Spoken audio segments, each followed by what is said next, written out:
हरः ॐ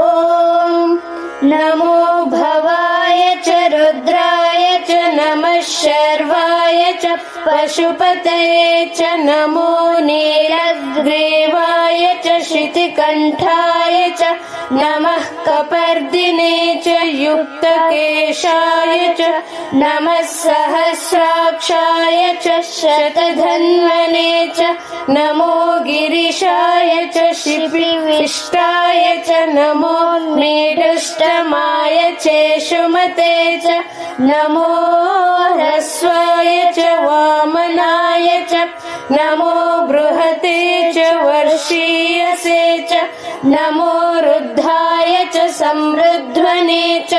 नमो अग्र्याय च प्रथमाय च